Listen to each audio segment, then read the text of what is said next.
Welcome back to your ultimate pit stop, Piston Pundit. For more than a century, California functioned as the powerhouse of America's fuel and automotive ecosystem, supplying gasoline and diesel to millions of drivers, businesses, and military installations across the West. But over the last 5 years, that system has started to lose pressure. Refiners are pulling out, fuel prices are racing ahead of national averages, and the state's once-deep refining bench is thinning fast. Chevron's decision to move its headquarters to Texas wasn't just symbolic. It was a warning light flashing red. With closures accelerating and imports rising, California's fuel future now sits on shaky ground. Here are the developments, the risks, and the outcomes reshaping the state's fuel economy.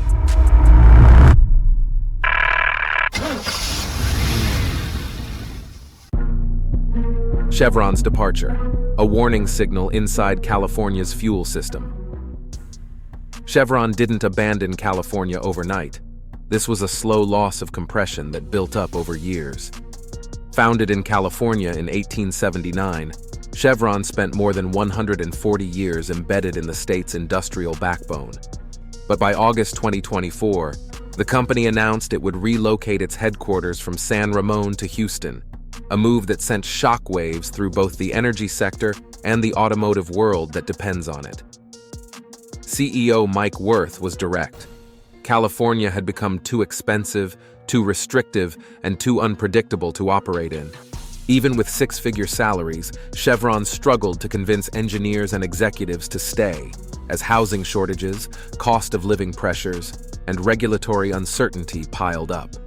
At the time, Chevron already employed roughly 7,000 people in Houston compared to about 2,000 in California. And those remaining California jobs are now steadily migrating east. Selling its 92-acre San Ramon campus made the message unmistakable. The timing mattered too. The move came just weeks before new refinery profit margin rules passed. Chevron ran the numbers and walked away, not out of ideology, but economics. And once a company of Chevron's scale decided the math no longer worked, the pressure on the rest of California's refining system intensified almost immediately. The domino effect. Refinery shutdowns gain momentum. Once Chevron pulled its corporate anchor, the rest of California's refining landscape began to unravel.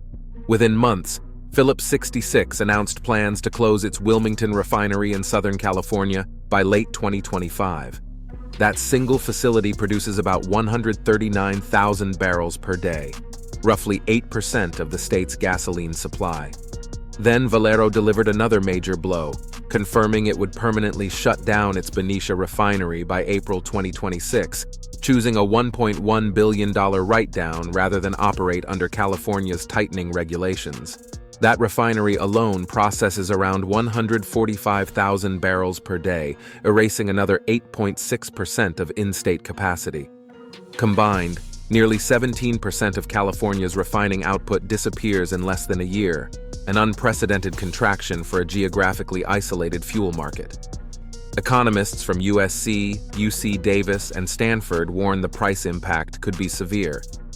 Projections point to immediate jumps of 40 cents per gallon after Phillips 66 closes, followed by another 80 cents once Valero exits. Under stress scenarios, fires, shipping delays, or global crude disruptions, $8 to $10 gasoline becomes a real possibility. But refinery closures alone don't explain why California's situation is uniquely dangerous. The state's isolation makes every loss far more painful. Quick pit stop here.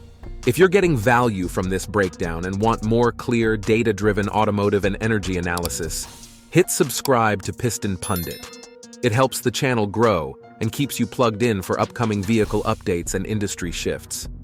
All right, back to it. An energy island, imports, isolation, and the CARB constraint. California's fuel crisis isn't just about refinery closures. It's about isolation. The state mandates a unique gasoline blend known as CARB fuel, designed to reduce emissions but incompatible with most U.S. supply.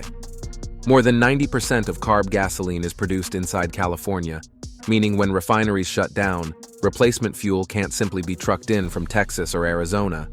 There are no pipelines crossing the Rocky Mountains, the Jones Act restricts domestic shipping, and the U.S. tanker fleet offers little flexibility. As a result, California is leaning heavily on overseas imports. In May 2025, the state imported a record 210,000 barrels per day of gasoline, primarily from India, South Korea, and Singapore. Only a handful of refineries worldwide can produce CARB-compliant fuel, and shipments take 4 to 6 weeks to arrive. If supply drops below the 15-day threshold identified by the California Energy Commission, prices spike violently. This isn't redundancy, it's exposure. California's policies are effectively pushing fuel production offshore, exporting emissions while raising costs at home. And when exposure turns into higher prices, everyday Californians feel it first and hardest. Economic shockwaves, how higher fuel costs hit daily life. The consequences of California's fuel crunch don't stop at the gas pump. They cascade straight through household budgets and business balance sheets. At $8 a gallon, filling a typical 20-gallon tank becomes a $160 hit. For commuters logging 40 to 50 miles a day, monthly fuel expenses can easily blow past $500 before insurance, maintenance, or loan payments even enter the equation. For contractors, delivery drivers, landscapers, and tradespeople, fuel isn't just overhead, it's the lifeblood of their operation. Many small businesses are already modeling price hikes or service cuts just to stay afloat. When trucks cost more to run, everything they carry costs more too. Groceries, medicine, and construction materials all feel the squeeze. Diesel prices amplify the pain, especially in California's agriculture sector, where planting, harvesting, and shipping depend almost entirely on diesel-powered equipment. But the ripple effects don't stop with households and small businesses. They extend into sectors critical to national operations. Beyond cars, fuel shortages impact aviation, farming, and defense. One of the most overlooked angles in California's refinery retreat is how deeply it affects sectors far beyond personal transportation. Refineries don't just produce gasoline. They're critical sources of diesel, jet fuel, and specialized fuels that keep aviation, agriculture, and national defense running. California hosts major military installations like Travis Air Force Base, Camp Pendleton, and Naval Base San Diego, all of which rely heavily on steady local jet fuel supplies. In fact, California leads the nation in jet fuel demand. As refinery capacity disappears, the military increasingly competes with civilian markets for imported fuel, a risky setup during emergencies or geopolitical disruptions. Commercial aviation faces similar pressure, with airlines already modeling supply constraints and operational limits. Agriculture faces a cruel irony. The nation's largest food-producing state may struggle to afford the fuel required to harvest and transport its crops. Which brings us directly to the bigger picture and the unavoidable conclusion. Verdict: Chevron read the gauges early, and California is paying the price. Chevron didn't pull out of California on a whim, it followed the numbers.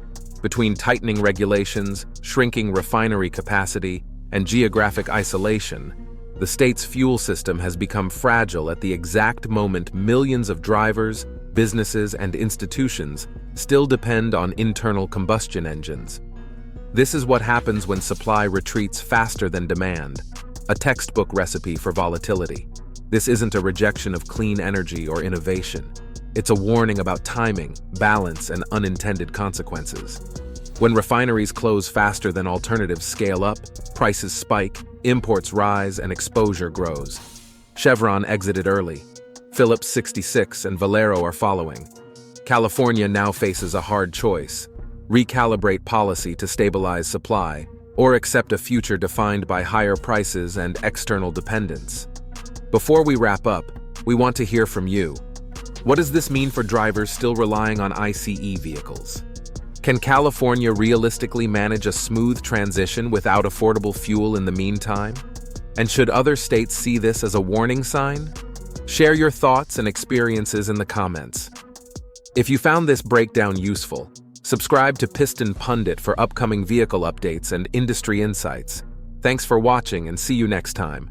You can now check out any of the videos on the screen. There's plenty more to explore.